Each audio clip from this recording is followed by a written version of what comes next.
Okay, I am Dr. Leah Lennox, and I'm the owner of Center for Connection and Wellness. And I have with me one of our practitioners, Jessie Royal, who is our occupational therapist here. And we wanted to do this overview for parents and professionals about when and what signs to look for when your child may need occupational therapy. Yeah. So, Jesse, take it from here. Yeah. As Leah said, I'm Jessie Royal, so I'm the OT here at the Center for Connection and Wellness. But yeah, so I'll take it away. Oh gosh, here we go. There we go. Okay. So first of all, what is OT? So OT is obviously occupational therapy, or OT, as I should say. It's kind of a big umbrella term. OTs work in all kinds of different areas with lots of different populations across the lifespan. But I have been spent my entire career working with little kiddos, and kiddos ranging from little toddlers all the way through adolescents and young adults too. And I really like to specialize in more of like the mental health realm and sensory processing and executive functioning and all those kinds of pieces and things.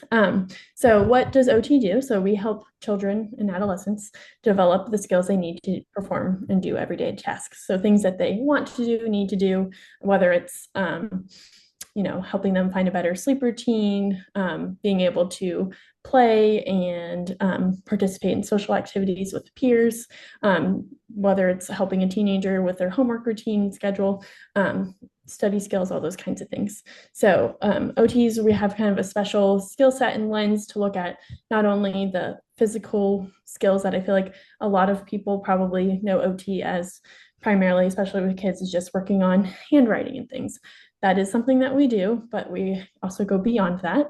So we also look at mental and like the psychological state of children, their cognitive skills. We look at their environment, all those kinds of things, and how it comes together and help and affects their emotions, feelings, their alertness level, their arousal level, and how that kind of impacts their ability to do the things they want and need to do. So a lot of what I do is helping them come up with some strategies, and I'll talk more about this in a little bit, but coming up with some strategies and things and ways we can kind of adapt some of their daily activities and routines so that they're more successful in their day-to-day life. But yeah. Yeah, how this webinar came about is I just have my specialty is in trauma. A lot of times it's like early a trauma from like adoption. I've worked a lot in the foster care system. And so sometimes that early mistreatment kind of impacts like their whole system, the brain, the body. And I've just found working with an OT too, can just really great, just improve the child's ability to regulate. Um, and even if they don't have that trauma background, sometimes our little wiggly kids or our neurodivergent kiddos, can really benefit from OT as well. And I've just found that sometimes because like mental health therapists, we're not trained in that area. Sometimes I think maybe the OT piece could be missed. I know I missed it before I was trained in this, and then just adding in that pieces can like really bring some more healing and regulation for that child.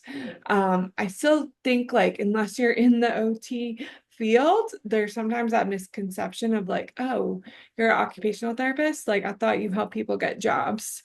Um, and so that's why I'm just glad we're doing this webinar because sometimes I think, teachers, parents, like they're not trained to look beneath the behavior. And sometimes kids that need OT can just get labeled as like, oh, a bad kid, or they can't sit still, they can't focus. But there's so much more going on deeper in their little brains and bodies. So we just wanted to create this webinar just to share information. So yeah, if you have kiddos in your life, hopefully this will help give you more information about what they need. Yeah, exactly. And like Leah was saying, Yeah, so obviously, in working with her over the past little while now, I've learned a lot from her and my other colleagues here too, and the piece that they bring to the regulate, like to helping kids find or regulate and self-regulating things. They obviously have a piece to the puzzle, but I feel like with a lot of the kids, it's kind of using that sensory and OT lens really kind of opens the door even more to helping them find some skills and strategies to help them self-regulate a little bit better. But And I think later on in the webinar, we'll be able to give you some little little like blurbs of how we've kind of figured out the pieces together and just different things that we've experienced in our clinical practice. all right. So some common signs and that kiddo may need or benefit from OT services.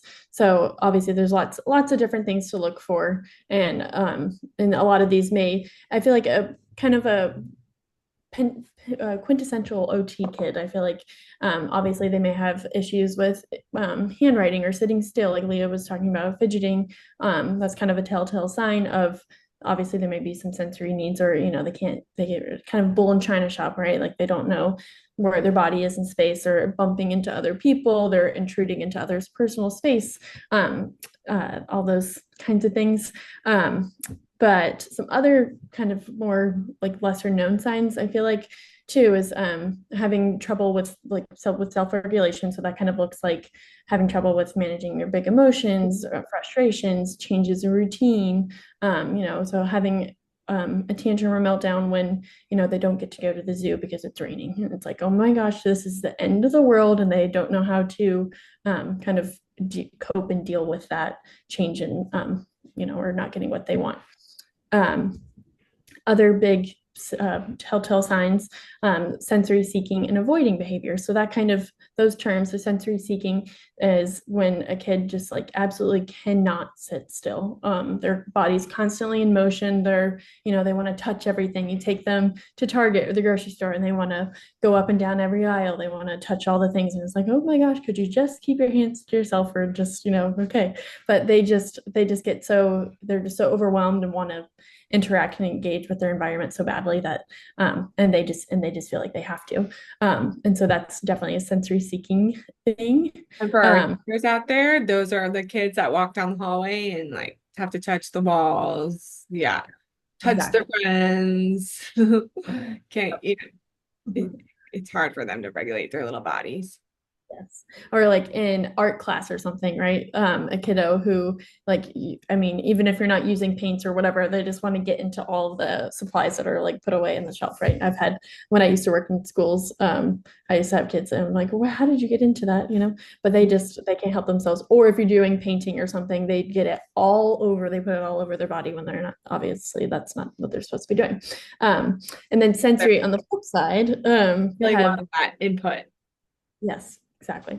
On the flip side, we have sensory avoiders. So people who, obviously this, and it happens with adults as well, obviously. Like people who are overly sensitive to loud sound. So if a kiddo hears, the fire alarm goes off and they are covering their ears, or kids who can't stand itchy tags in the back of their clothes, or don't like certain textures of clothing, or they're picky eaters, right? So those are more of like kiddos who have those sensory avoiding or overly sensitive tendencies. So to different sensory input. So yeah, so those are kinds of some of the sensory things to look out for. And then obviously a big one, and it goes beyond just OT, working in the schools and working with handwriting and those school level skills, difficulties with reading and writing. Those are obviously big signs that a kid may need OT, but it goes, like I said, it kind of goes beyond that, and it can be more even with an issue with being able to attend to those kinds of tasks, or being able to uh, deal with and cope with that level of visual input that those tasks require. So, and trying to help them come up with some strategies and things to help them more successfully engage in those activities. So obviously, those are two of the most important things that kids need to learn to do. But it kind of, or even if a sensory seeker, right? A sensory seeker trying to sit down and learn how to read and write, I mean, that's just really a very difficult thing for them to do. So trying to help them in those areas. And then when parents are trying to like look for an OT, like it's so broad and it could be confusing of like what to look for. I've learned this from you, like just because you're OT doesn't mean like a lot about the sensory piece. Like that almost feels like the sensory processing stuff is more of a specialty where like maybe at the school, like you said, they're focused more on like the writing or and how that works. You've seen that? yes, definitely. And not to, obviously school OTs and OTs in different different practice settings and things are going to be working and focusing on different They skills. have different goals. Right. And that's and it's occupational therapy. So what is a kid's occupation at school? It's to be able to be a Yeah. student, and be able to handwrite and read and do math problems and those kinds of things. So that is their focus and their those OTs skill set, right? Mhm. So when I've worked in a couple different types of schools, and every state kind of has different regulations, and sometimes OT is restricted to only work in those specific skill areas. And so a lot of the time, yes, sensory needs, executive functioning needs kind of fall to the wayside. And a lot of the times those kids kind of are ones that may slip through the cracks a little bit, and aren't going to be as successful as they could be if they had an OT or, a different, obviously, another professional that kind of saw and identified those needs and got them the help that they needed. And get more to like the root of it. Yes, yeah, exactly. Yeah. So obviously another big one, having trouble concentrating.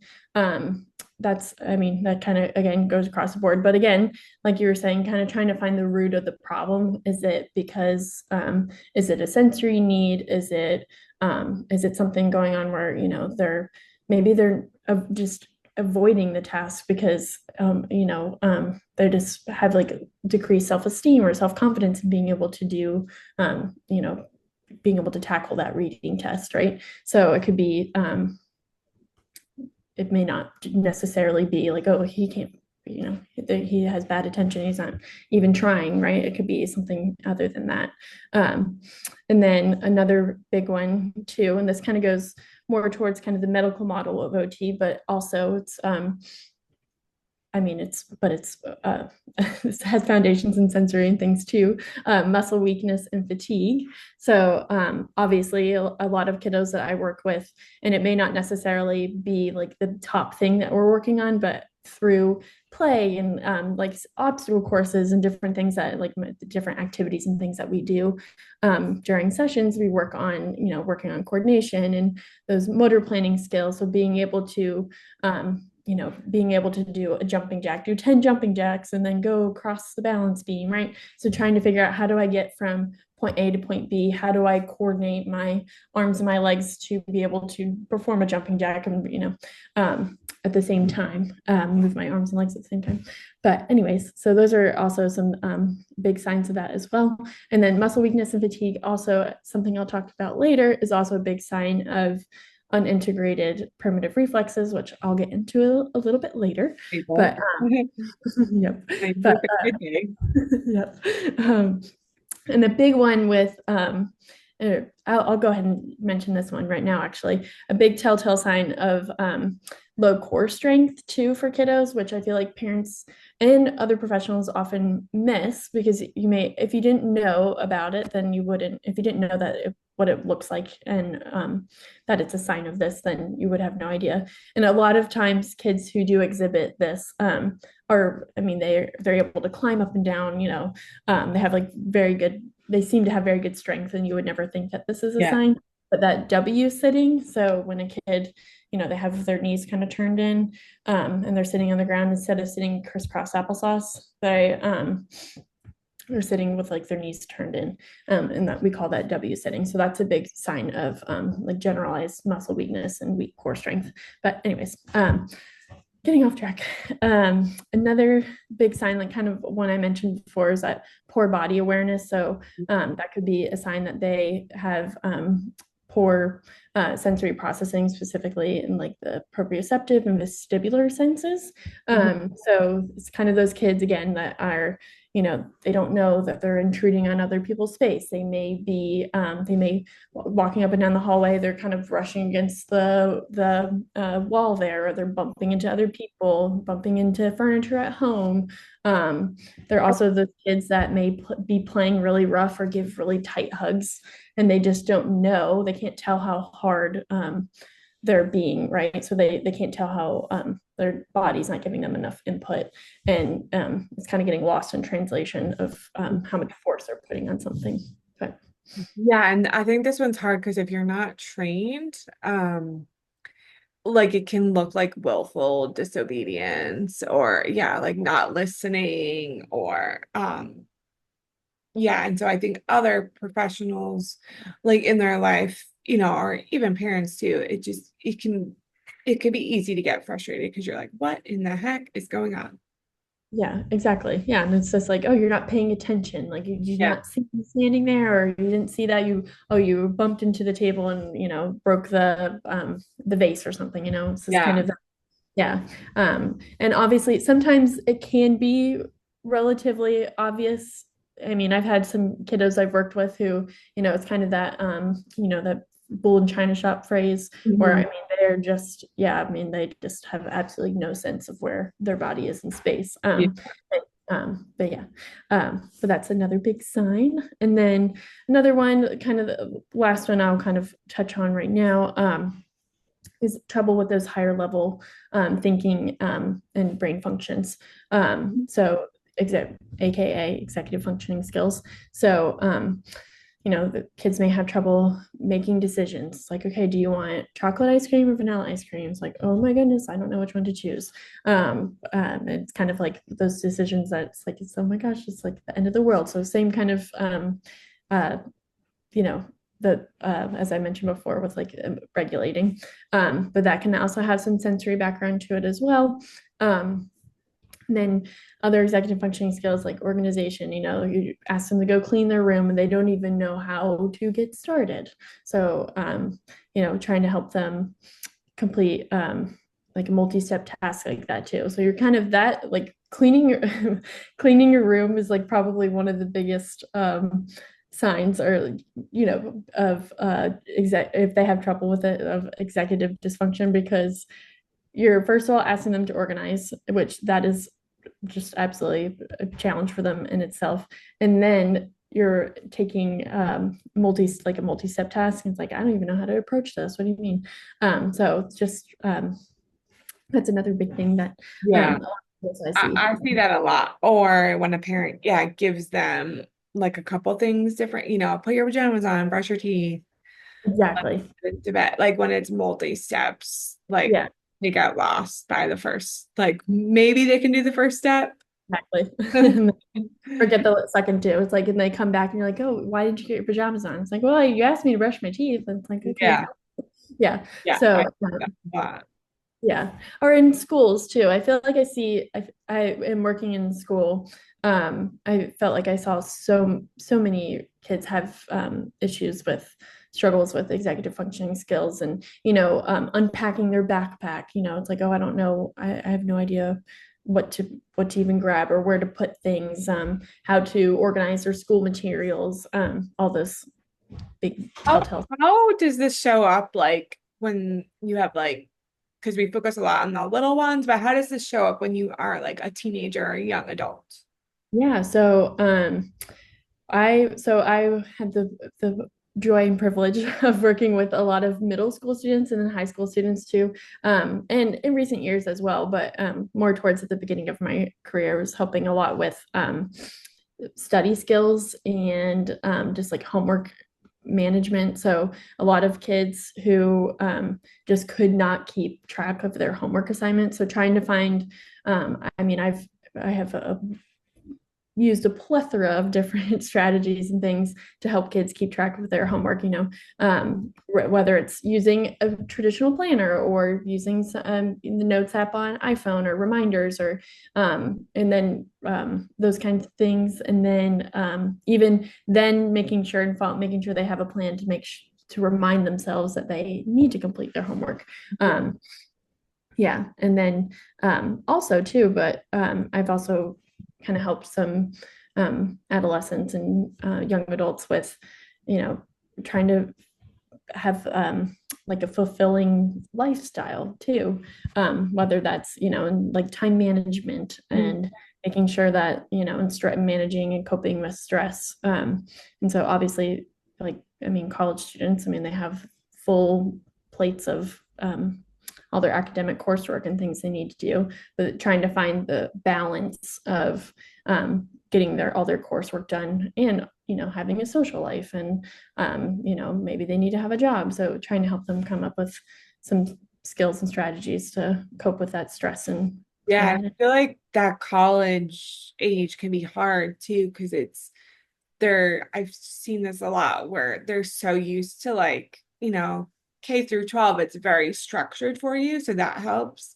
But then when you get to college, you are like completely managing your own schedule. So a lot of college kids I see like kind of fall apart when yeah this when it yeah, when yeah just it's harder to access that executive functioning.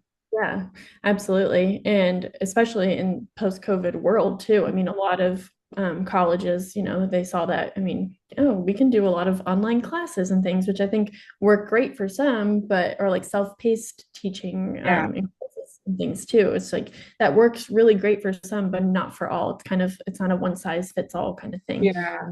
And for someone who, maybe they went to like a really great high school and had a lot of supports and things in place, and then for them to then be kind of thrown into college in kind of more unstructured, it's like, hold on, how do I, it's like sink or swim. So trying to help them find some strategies and study skills that can kind of help them on their way. But yeah, okay, all right. So just a little bit more about kind of that sensory processing and regulation. What is it? What does it mean? So just kind of give a brief definition of what sensory processing is. So it's the brain's ability to receive and interpret information from our senses to then understand what is happening to us, around us, and even within us. So I'm sure everybody knows about those. We learned about them when we were kids, the five senses: touch, smell, taste, sight, and oh gosh, hearing, of course. And then we actually have three other ones as well that are lesser known.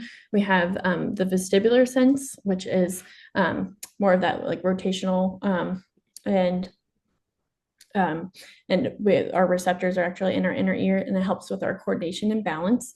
And then the proprioceptive sense, which is also kind of helps us with where our body is in space and where our different extremities are. Those receptors for that sense are within our muscles.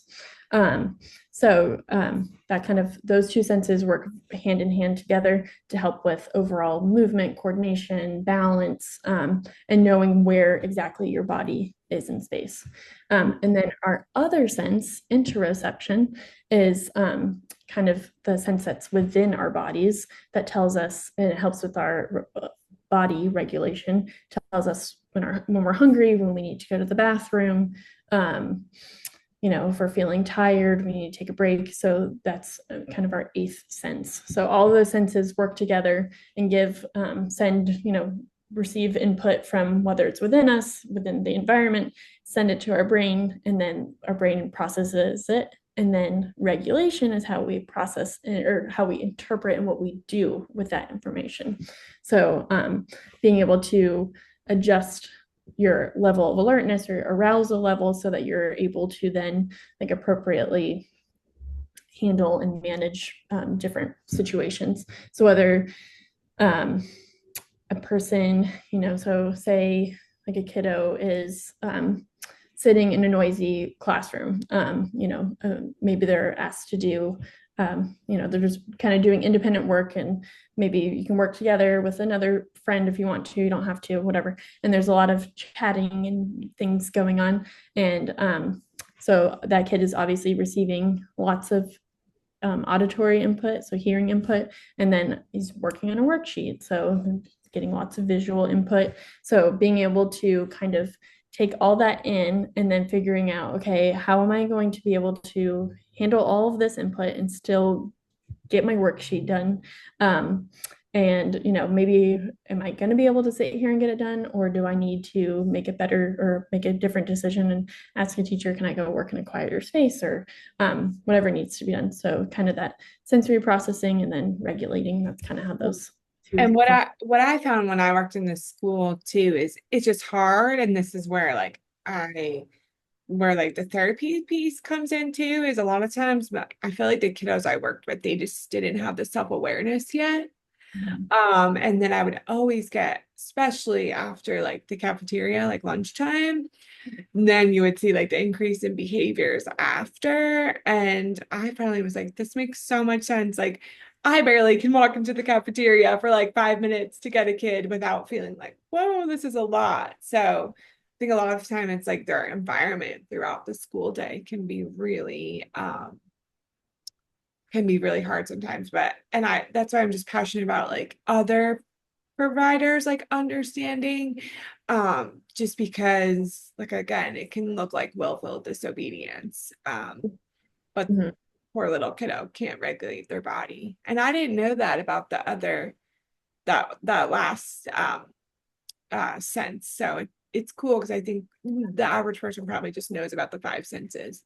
Yeah, yeah, it's interesting, and there's more and more research coming out about and people talking about those last three senses, which is, yeah, and they're so like on I mean they're all very important, obviously, but those three, I mean, um, everyone knows what it feels like to be hangry, so and to a kid who doesn't really, and sometimes kiddos have trouble recognizing those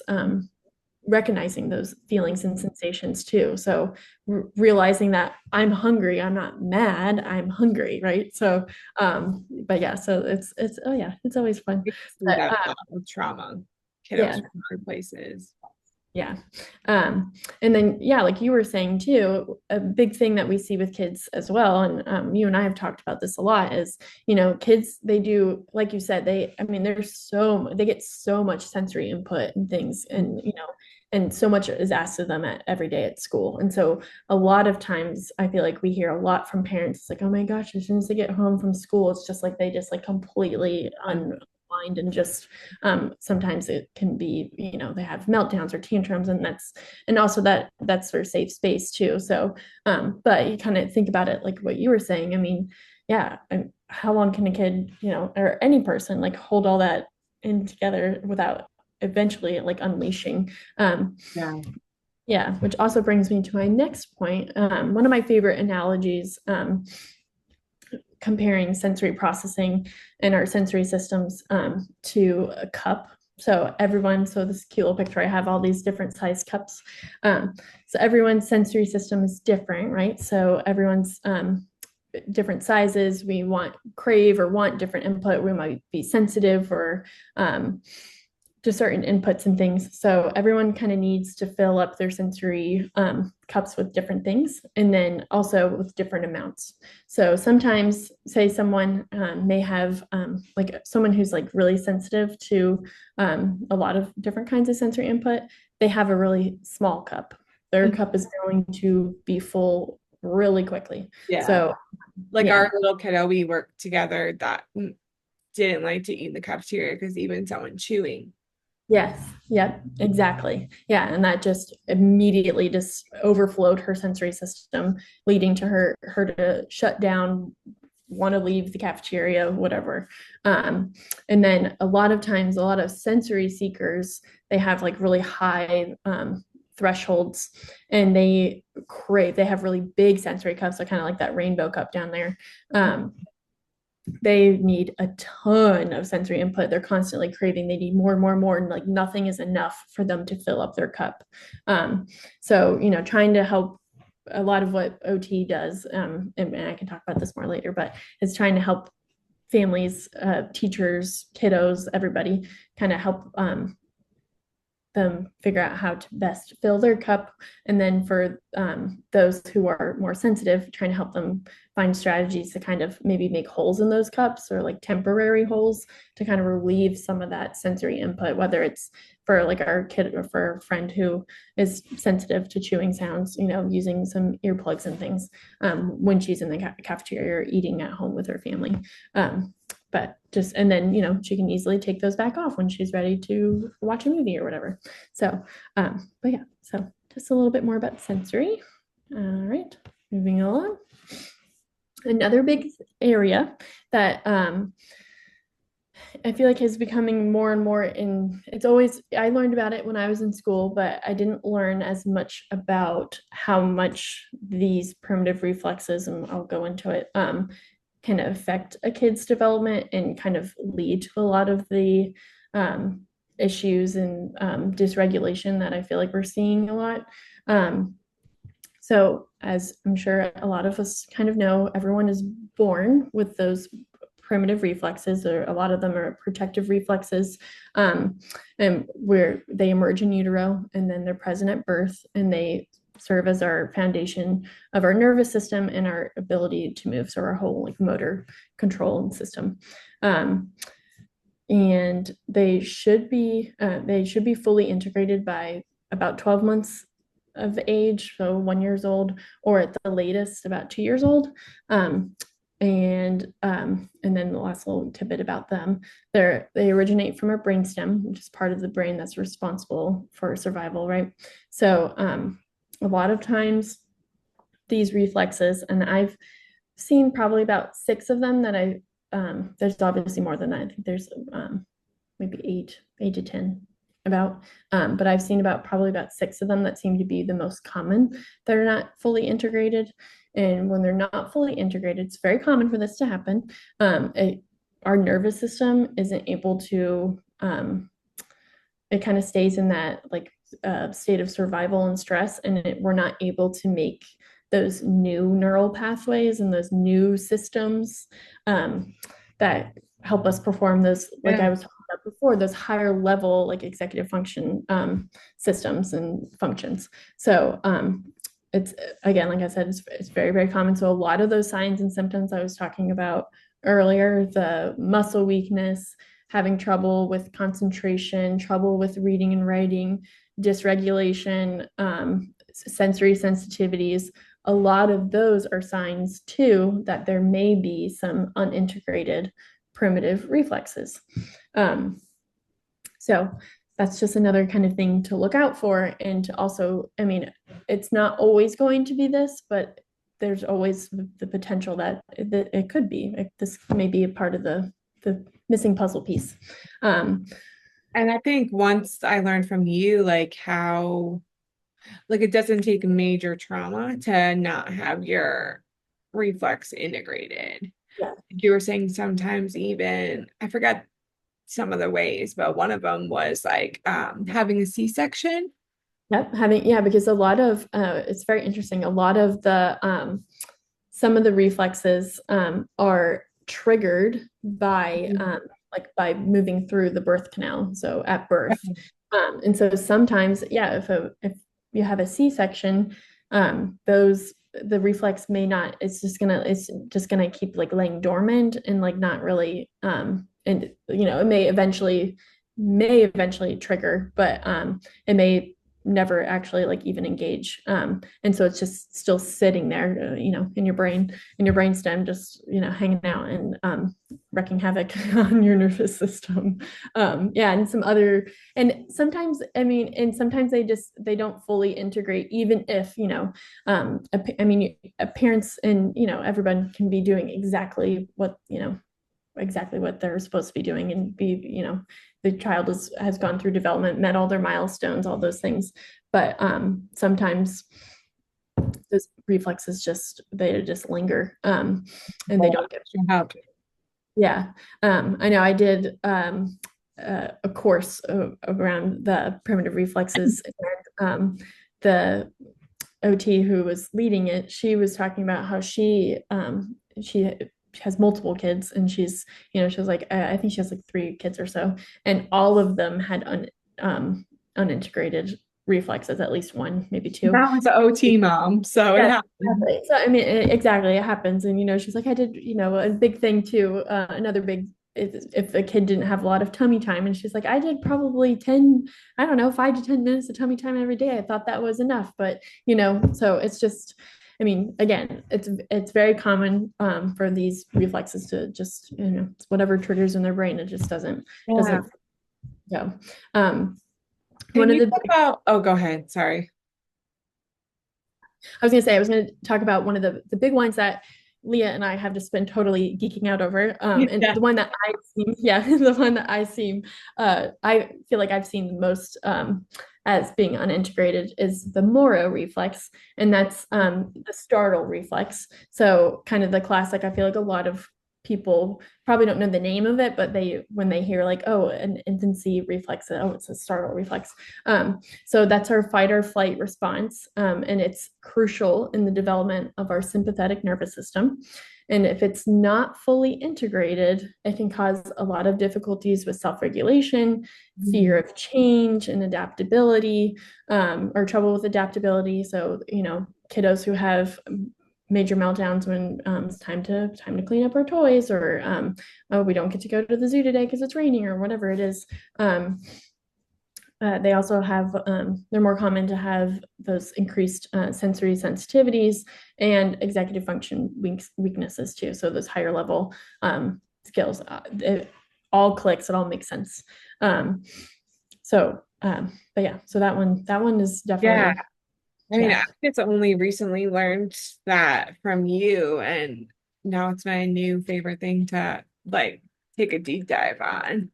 Um, because I think what can happen is sometimes they show up to therapy, either because like trauma or they're just having difficulty managing emotions, like such as anxiety and depression, and then just and which is helpful, like therapy is helpful, obviously. I believe in it strongly. But then adding that OT piece, do you want to share that little story of the other colleague you were working with?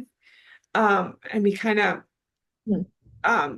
real even though she was processing some life events with her therapist, we realized like there were some other things going on with the reflexes.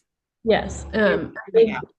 And if you think about so with this little one, but also too, another a big sign too for the Moro reflex, if the Moro reflex is unintegrated, and this happened with this little one, is if your kiddo just absolutely will not tolerate tipping their head back, or having their hair washed while taking a bath or shower or whatever. They just absolutely will not. They just like completely stiff arm you, and just hard stiff neck, and just will not tolerate that. That was the sign that this mom shared with me about her little one, and I tested to see if her Moro reflex was still present, and it was. And she was like, oh my goodness, like I never would have thought that. I just figured, she was just being resistant and just didn't like the feeling, which obviously can still be true, that she doesn't like that feeling of having her hair washed. That could also be a sensory thing too, but yeah, it all kind of chicken and the egg. Yeah, But that's why I look at it as like a puzzle piece. It all comes together. 'Cause I yeah, think, a therapist might view it in the lens of like, oh, we're still processing these life events. But yeah, then like underneath it could also be like the reflexes, yeah, A lot of exactly. times I always feel like you see it as like a combo, and that's why I love having Yeah, you here because I feel like we get to treat the whole brain and body. exactly. And There's so much overlapping. yes, yeah. And like I mean, yeah, like I was saying before too, so those reflexes, they live in they emerge in the brainstem. And so if that pathway is still kind of controlling your nervous system. So anytime any kind of situation arises where, it could send your nervous system into fight or flight, or something that maybe to you seems like, or, to an adult, or, to another kid seems like this shouldn't be a big deal. To them, it just completely sends them into fight or flight, and they don't know, or freeze, and they don't know what to do. They shut down, or they run away, or they have a huge meltdown. I mean, it's just it just sends their nervous system kind of into disarray. And so unless that reflex is integrated, they are going to continue to kind of have those inefficient means to solve those kinds of issues and self-regulate. So they're just gonna, yeah, they're just poor little dysregulated little buddies. But yeah, so this graphic kind of shows those different those three stages of the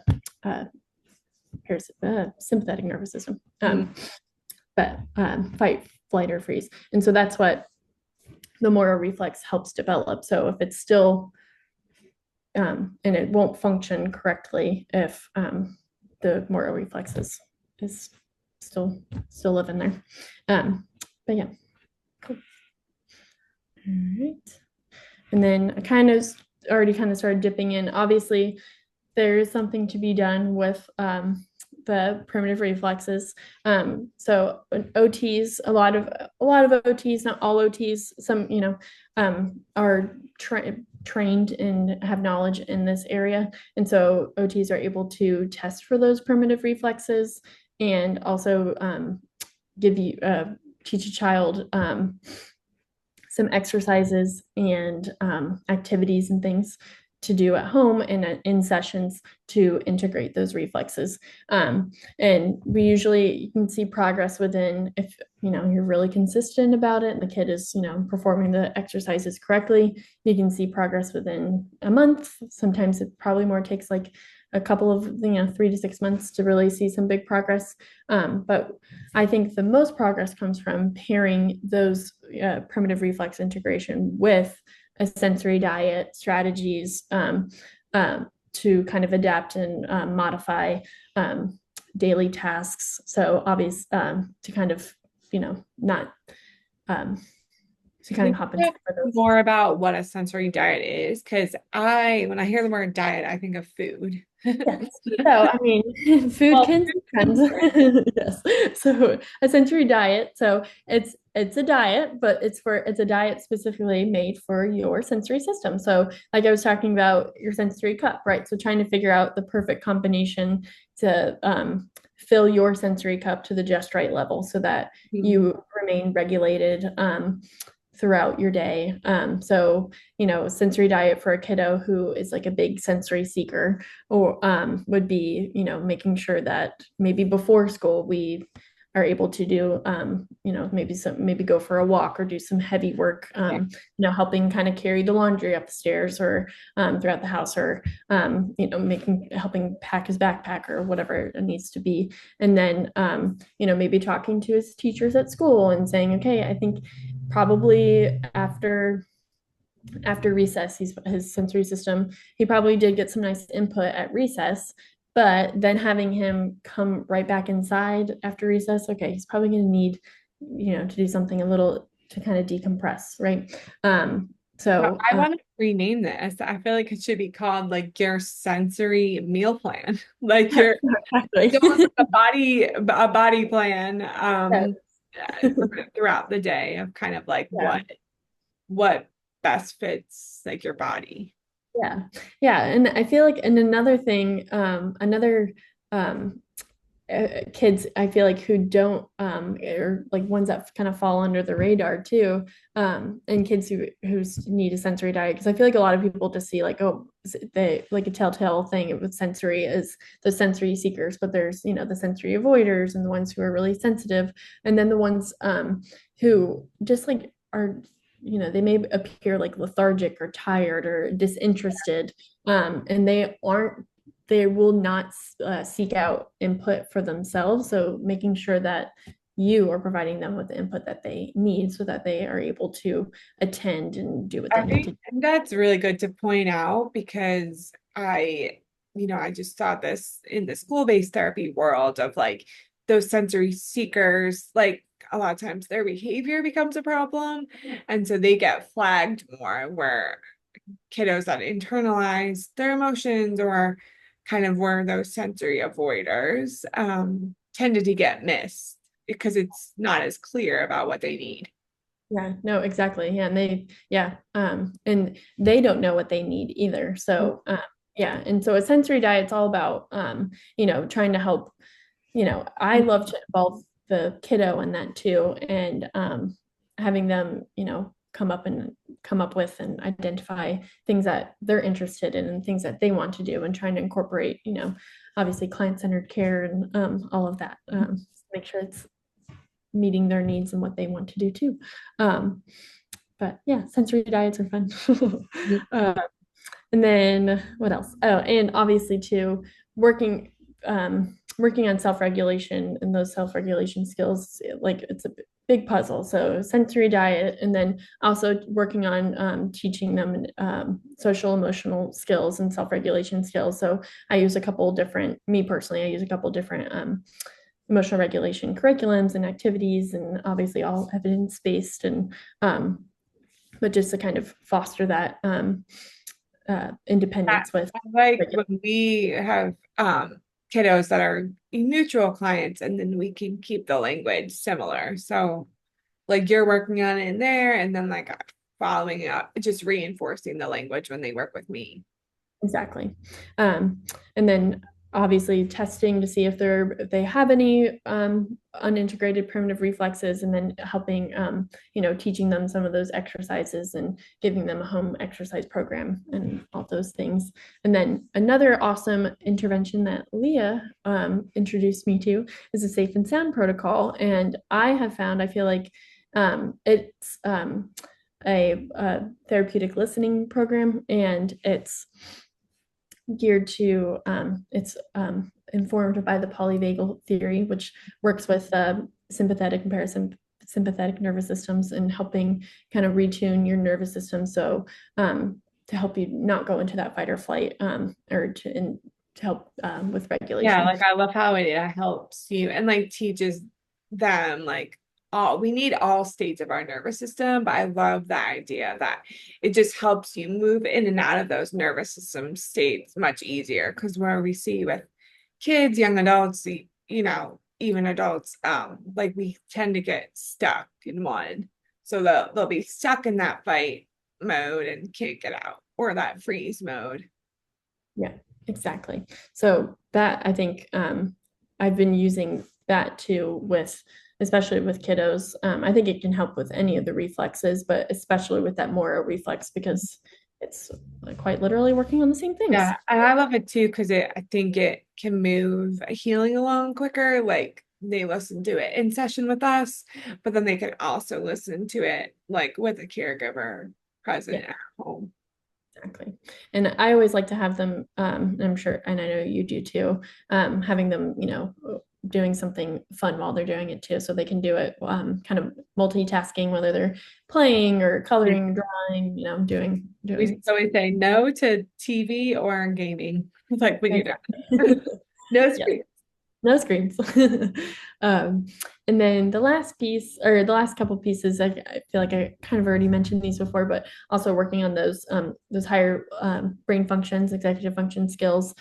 So that's just another big area of OT that I like to work on, and I feel like I see a lot of need there too with those sensory and primitive reflexes. It's kind of all cascades into the whatever. But doing whether it's helping them manage their school things, school assignments, or I like to do a lot of fun like game-based activities and projects and things to kind of work on those skills. So it's not always just working on Yeah. school. But And I think what's really cool is what you can do is like do the in-home visits as well, like helping families set up like their home environment to meet those needs. no, absolutely, yeah. Yes, I one kiddo I see at his house. We've kind of set up our little station where we go at his dining room in his kitchen dining room table, and his family, we got all the supplies we need, everything, and probably our biggest distractor, but his cats, because he's a big cat guy. So but I always am able to kind of get the cats away, but trying to help him be able to find that space in his house where he can do his work, and when I see him and stuff, but it works out nicely. And then I've also actually he now has like a trampoline and stuff upstairs too. So when we need a little movement break, we kind of change the environment. So we kind of keep the work where it stays and then have fun somewhere else. But That's nice because you're also like you're empowering the parents and caregivers to be able to do it too, yeah, and him to be able to like make those choices for his brain and body. exactly. Awesome. Cool. All right. Well, so that kind of wraps us up with Yeah. what we chat about today. But please schedule a call with us, and we'd love to collaborate. If you're a professional and just want some more information or advice on, a certain kid or anything like that, or parents, anybody. I mean, yeah, but Leah, I'm sure you can do this Yeah, better. I think I learned, no, I think I learned too of like sometimes I think as like a therapist, this is not our training. We will help you, regulate your emotions, but I think just we don't have that. We're missing that missing piece of OT. And so kind of I don't do anything super formal, but I know like when I'm working with a kid for a little bit and we're not as making as much progress as I would like to see, um, or just when parents are describing those behaviors you were talking about too, like, you know, and it's happening really frequently. And we're processing life events in here, but we're still kind of stuck. And that's when I'm always like, okay, Jesse, like I need you. I think we need to add this in. Um, and then I think for parents, I always tell them, I'm like we don't know if they need OT, but let's like I think it's so great to like book a session with you. You kind of do the sensory profile, like test for those reflexes, and then we know. So I'm a big believer in like let's just get as much information as we can, um, and like go from there. I know I've sent you a few kids where like it was good to see the like sensory profile, but then you felt like it was more coming from like difficult life events than like the sensory piece. And then sometimes it's like both. And then sometimes I found like they need more OT than therapy. Right.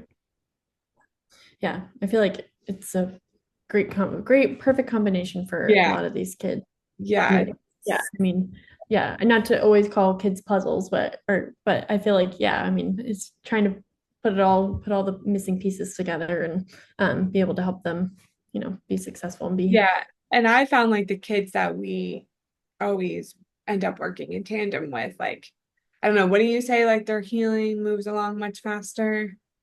definitely, yeah, leaps and bounds. Yeah. So it's pretty awesome. But yeah, yeah, like Jesse was saying, yeah, we're here to be a resource, just for professionals, parents, and I'm just a big believer in just getting that because we all have sensory needs, and so just figuring out what size cup you have, could be really helpful. I like the metaphor now. I'm gonna use using No, that. right?